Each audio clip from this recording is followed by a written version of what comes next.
and welcome to the Renaissance English History Podcast, a part of the Agora Podcast Network. I'm your host, Heather Tesco, and I'm a storyteller who makes history accessible because I believe it's a pathway to understanding who we are, our place in the universe, and being more deeply in touch with our own humanity. This is episode 91, James I and Witchcraft. I wanted to get this done in time for Halloween, but I didn't, and instead I released a few other Halloween-themed episodes I'd done for my podcast network, Agora. Speaking of Agora, how many of you are smart, savvy, and want to reach the tens of thousands of people who download Agora member podcasts every month? If our listeners would fit your ad goals, I invite you to check out agorapodcastnetwork.com to learn more about advertising with us. Quick announcement on the Tutor Planner. The 2018 Tutor Planner, or diary if you're in the UK, is a weekly and monthly diary filled with tutor history, music, listening suggestions, an exclusive Spotify playlist, quotes, all wrapped up in a gorgeous cover inspired by an illuminated manuscript. And it's now available for pre-order, and it's going to ship around November 15th. They are so gorgeous. I'm so pleased with how they came out. I made a lot of changes after the feedback from last year, which was the first year I did it, and it came out so well. So if you pre-order right now before November 15th, you get a discount of $5 off the regular price, and you will get them before anybody else does. So you can go to tutorplanner.com to see a video of the planner, pictures, and get all of the ordering information. Finally, I need to thank my patrons. I have amazing patrons. Thank you to Kathy, Jurgen, Ashley, Kendra, Anne Boleyn, also known as Jessica, Elizabeth, Cynthia, Judy, Kaylee, Ian,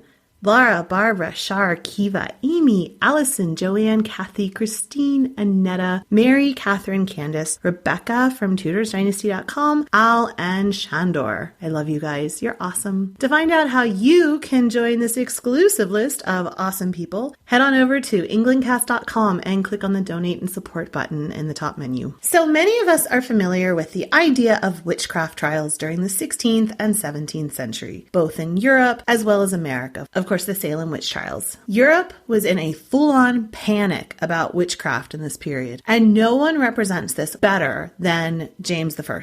He was obsessed with all things relating to witchcraft. He even wrote his famous work, Demonology, literally the science of demons, to warn his subjects of the dangers in their midst.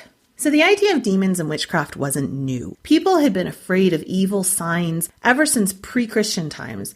This is a period when superstitions become medical treatments. As I've talked about before, people like John Dee, who was a scientist, also had a conjuring table. This is a period when monarchs have their own personal astrologers to tell their future. Pregnant women are told not to look at a full moon because it would make their child insane. During the Middle Ages, towns had wise healing women, herbalists, and midwives who could be at risk of being accused of being a witch, especially if they had no family to protect them as they got older. But in general, these healing witches, they were often accepted, left alone, even respected. There was this whole world of magic and the supernatural that was simply a part of everyday life in this time period. Wise women or men were called cunning folk. You would go to them for healing, or maybe if you had been bewitched in an evil way, you would go to them for advice and to get a counterspell. It wasn't just women, there were men as well. One cunning man, a famous one, was called John Wrightson, old Wrightson, the wise man of Stokesley. Now he was an expert in telling whether your horse had been bewitched and then curing it if it had. But part of the Reformation, and then the Counter-Reformation, the Spanish Inquisition, and this whole world of religious upheaval, part of this centered on the idea of personal responsibility of a person with their God. The Protestant idea of salvation by faith, of a personal relationship with the divine, that could be flipped around to apply to the devil as well. There was this idea suddenly that an individual perhaps made a pact with Satan in order to achieve something here on earth. In a sense, there was a new shadow theology that dealt with the darker side of a personal relationship with God. And this sprang up. Most theologians agreed that these dark witches did not act alone. There was entire communities of these dark witches, a whole shadow world, a whole shadow congregation, as it were, worshiping Satan, making bets with Satan or agreements with Satan in order to achieve something here on earth. It was almost like the opposite of Christianity, which was Christianity being, of course, doing good works and having faith in order to have a better afterlife. And these new ideas about witchcraft were more about making a bet with Satan in order to have a good life here on earth and not worrying as much about the afterlife or being guaranteed that you were going to be with Satan and that would be good. So in the past, even if a woman had been accused of being a witch and had been killed, that would have been it. Witch gone, community happy. Now people demanded more witches. You could never have just one. You needed a coven. Also, the distinction between healing magic and darker magic ended. Suspected witches were punished, even those wise women that younger women in communities had looked up to in the past. Arresting one witch invariably would lead to the arrest of others because suspects were tortured and encouraged to name their partners. Torture was actively encouraged on women during this period. This is the period when witchcraft officially becomes illegal, enshrined in law. The first Witchcraft Act in England was passed in 1542, and it defined witchcraft as a felony, a crime punishable by death, the forfeiture of the convicted felon's goods and chattels. It had been repealed 5 years later, but then restored under Elizabeth in 1562. So that brings me to James. James was just a toddler when his mother, Mary Queen of Scots, abdicated and escaped to England, where she was held for nearly 20 years before being killed. Apparently, James had a premonition of her execution before it actually happened, seeing her floating head in his dreams. Now, he was a child who was apparently quite fearful of monsters and all of the things that go bump in the night, which isn't surprising given what his childhood was like. Scotland at this time was filled with factions. It was a really difficult place to govern, as Mary Queen of Scots experienced herself. King James formally assumed power in Scotland in 1583. He was the tender age of 17. The king, James, was still the head of the church, which was Protestant, but the religious differences were still very strong, stoking the king's paranoia of the possibility that he could be overthrown. In February 1589, he found out that one of his most influential lords, George Gordon, was part of a Catholic group that secretly promised to provide support to Spain if they chose to invade. This is an important part of witchcraft history. It provides the context of why James was so worried about witches, especially when they involved this element of treason and personal harm to him. James ran full steam ahead on witches in 1590. That's when this all starts for James. Prior to this year, witches weren't really prosecuted that much in Scotland. And in fact, just a few years earlier, in 1583, the General Assembly complained that witchcraft seemed to carry no penalty despite being outlawed in 1563. Now, the Scottish Act of 1563 established witchcraft as a crime, punishable by death, but it didn't give a complete definition for what was considered the crime of witchcraft. Was healing a crime? No one knew. The Act condemned witchcraft, sorcery, and necromancy. But what did that really mean? In 1590, James had an experience that would forever change him and direct his actions for a decade or more. The marriage between James and Anne of Denmark took place by proxy on August the 20th, 1589, at Kronborg Castle in Elsinore, Denmark. James was not present, but he was represented by a proxy. Shortly after the marriage, Anne took a ship to Scotland to be with her new husband. But terrible weather and a series of mishaps at sea forced the ship to take shelter in a port on the coast of Norway. Anne traveled overland with her retinue to Oslo. When James heard of this great storm that had driven back Anne's ship, he did something really romantic. He sailed from Scotland himself to go rescue his bride.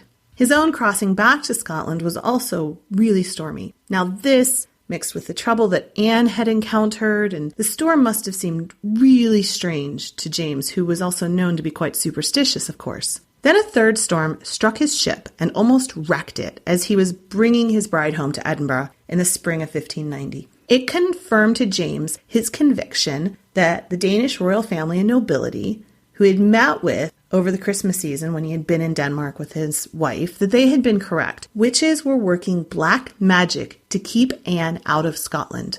Now, Denmark had a much greater prevalence of witchcraft than Scotland during this time. James was really influenced by the Danish beliefs. Soon after this, the Danish authorities arrested, tried, and executed 6 witches for causing the storm that had stopped Anne from reaching Scotland to start with. Back in Scotland, a man named David Seaton accused his servant, Gillis Duncan, of being a witch because of her history of miraculously healing people of ailments. Now, she was tortured and she confessed. She gave the names of her alleged accomplices. One of these accused, Agnes Sampson, then confessed under pressure to conspiring with many other witches. She talked about raising a storm for the Queen's coming home. This, of course, caught the king's attention, and it further heightened his interest to the point where he became directly involved in the trials. He interrogated suspects himself. Very soon, more than 100 suspected witches in the North Berwick trials were arrested. Many confessed under torture to having met with the devil in the church at night and devoted themselves to doing evil, including poisoning the king and the other members of his household and attempting to sink the king's ship. They were also accused of performing perverted rituals in a church in Berwick. Now, in December 1591, James had something else really traumatic happen to him. A treasonous group of political dissenters trapped the king in a remote tower of his home and set fire to it. A group of people from Edinburgh stopped the rioters, but the king was terrified, of course. He saw the event as more proof that people were actively trying to get him. All of these events were outlined in a pamphlet that was published called News from Scotland, and James was really involved in publishing that pamphlet. According to the author, James was initially skeptical of Agnes Sampson's claims until she repeated the conversation that he and Queen Anne had had on their wedding night. So she knew something that he had talked about with Anne on their wedding night, and she wouldn't have had any opportunity to have heard that conversation. And it convinced James that she really was a witch. Like I said, more than 100 people were arrested, subjected to tortures to get confessions for a range of crimes, including treasons. The worst of these tortures was the boot. Now, this involved driving a wedge between boards strapped to the legs until the boards crushed the bones in the feet and the shins. The North Berwick trials dragged on for 2 years, and by the time they ended, 70 men and women were convicted of witchcraft and treason. Among the charges was the claim that they had tried to take the life of the king with poison and black magic. It's not known how many were executed, but the form of execution at the time was burning at the stake, of course. Usually what they would do in Scotland, it was considered an act of mercy, was to strangle the condemned before they were burned. And this was considered a nice thing to do. James took such a role in the interrogations of the accused witches in their trials that at one point a Scottish jury acquitted one of the accused. Her name was Barbara Napier. They said they didn't have any evidence that she was actually a witch. He used his power as king to void their verdict, and he still ordered her execution. He even said that the jury members themselves who had found her not guilty, they should be put on trial for acquitting a witch. Now, Napier had very influential friends. She was able to avoid her execution by pretending that she was pregnant, and then soon enough she was released. So she got out of it. But it just goes to show how convinced James was that this stuff was real and was out to get him. The North Berwick witch trials greatly influenced Shakespeare when he wrote Macbeth. It contains many references to the trials. It was a huge thing that was going on in the British Isles at this time. It was a big part of popular culture. And this leads me to a question about why anyone would plead guilty to witchcraft and confess. And even though a lot of these were, of course, forced confessions, the fact is some of these women did actually believe that they were witches.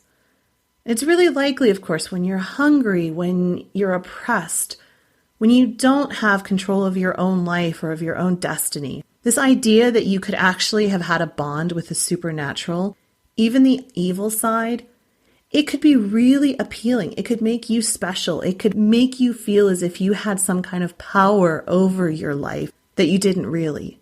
So for some of these women, they did dabble in witchcraft, and it was a form of rebellion. It was something that they took pride in. It was something that made them feel better about themselves. Now, of course, we can say witchcraft doesn't exist, of course, but for some of them, at least, most of them not. But there were a few of them who did take pride in calling themselves a witch and being part of this community. The publicity of the North Berwick trials grew the belief and the fear of witches in Scotland as well as in England, but mostly in Scotland we're talking about here. And the interest in witchcraft spanned all classes during the 1590s. Each group would look for explanations for the challenges they faced. For 5 years in the mid-1590s, there were harvest failures. There was a lot of starvation. That meant people weren't paying rents on their land, so that affected the wealthy classes as well. And this wasn't directly attributed to witchcraft, but there were huge social tensions. People were looking for something to blame. People were looking for explanations. And when you have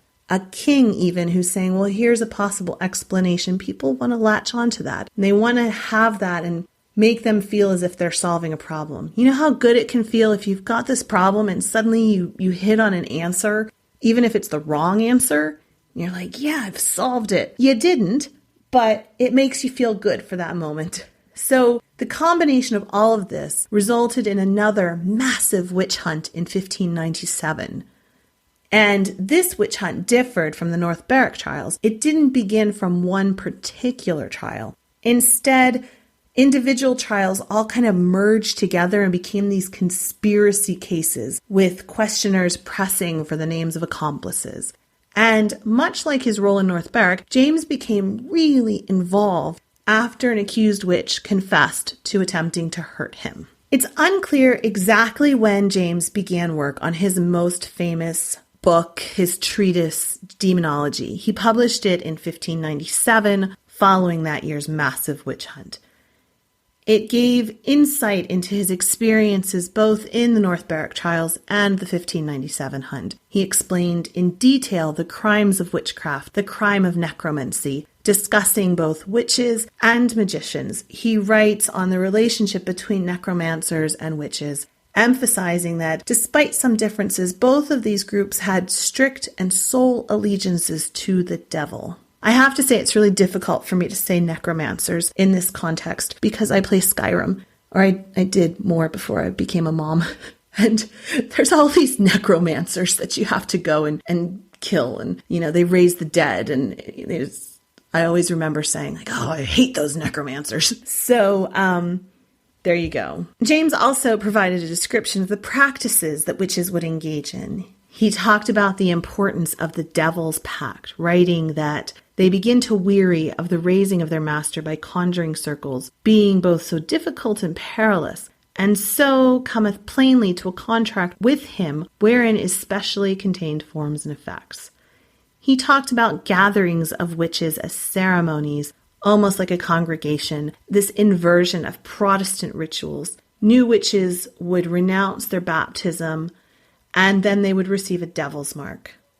And all of these descriptions became very common in witchcraft trials and witch hunts throughout the next century. He talked not only about the practices, but also he talked about the ways to physically identify witches in demonology. He argued that one of the most important parts of the process of becoming a witch was the denunciation of your baptism. And then he talked about his strong belief in the devil's mark, and that would be given to a witch when she denounced her baptism. The devil's mark is also known as the witch's mark, and this was thought to be the initiating mark that the devil placed on your body. This would seal your pledge of allegiance and obedience to the devil. Usually the mark was blue or red. It was believed to have been made by the devil's claw. At times, the devil left his mark by licking the body as well. He supposedly branded witches at the end of the initiation rite, and the marks were in secret places such as in armpits or body cavities. These marks were proof that the person was a witch, and all witches and sorcerers were considered to have at least one. People who were accused of witchcraft were thoroughly searched for these marks, so you can imagine how humiliating that would have been. You're a woman and you're at home, maybe with your family, and this group of men comes to your house and take you into a room, and they strip you naked. They would also shave you so that you couldn't hide a mark, and they would prod and poke you until they found a mark. Now, who among us doesn't have a birthmark or a blemish or something like that, a patch of skin that's odd?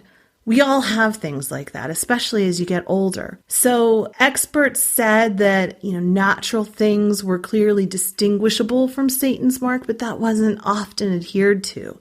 People would protest that the authorities would find marks on their bodies, that these were natural marks, and those protests were generally ignored. Another way to find the devil's mark was to prick the skin. So pins would be driven into scars, calluses, and sometimes this was done in front of a jeering crowd. Again, imagine the humiliation. It's just frightening to think about. But this is what they thought at the time. There was this frenzy all over Scotland about witches, and you had to protect yourself. So King James, with his obsession for this, he was actually there for a lot of these prickings and was part of this process. And he wrote a lot about the mark being this crucial element for identifying the witch. The process of pricking the devil's mark was used even before the North Berwick trials, but he endorsed this test, and that meant that it was used throughout Scotland in the whole next century. The reason why the king's ideas in demonology took on such a life of their own and became so popular and made such difference in being able to search for witches was because of that vagueness of that Scottish Act of 1563 that didn't outline what witches actually were. That made it possible and necessary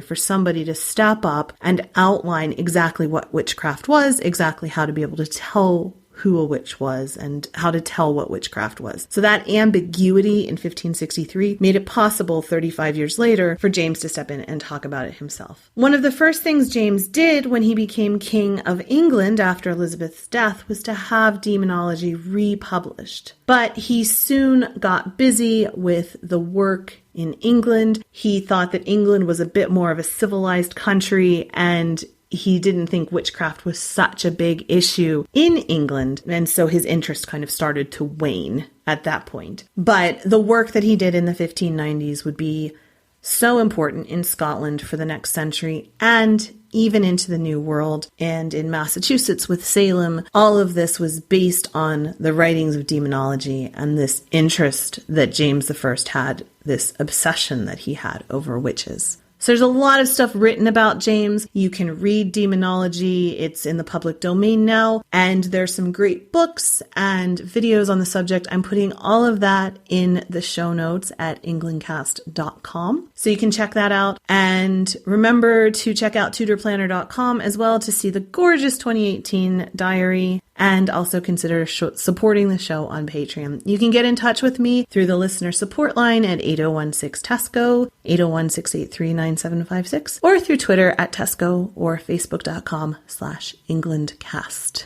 Thanks so much for listening. I'm finally going to get off all of this Reformation and religious stuff. I've got some great episodes planned for the rest of 2017. The very next one is going to be me talking with Nathan Amin of the Henry Tudor Society about touring Tudor Wales. Now, you might know that I have a tour planned with him next April, where we're going to visit a lot of these great sites in Tudor Wales. And so in this next episode, we're actually going to go through and walk through all of the different places where we're going to go on our tour. And he's going to give us a history lesson about all these places. So even if you can't come on the tour, it's going to be a really interesting episode to hear about this part of Tudor Wales, which is something that we don't really think that much about as we look at Tudor history. So visiting Tudor Wales is going to be the next episode next week. Thanks so much for listening, and I will talk to you again very soon.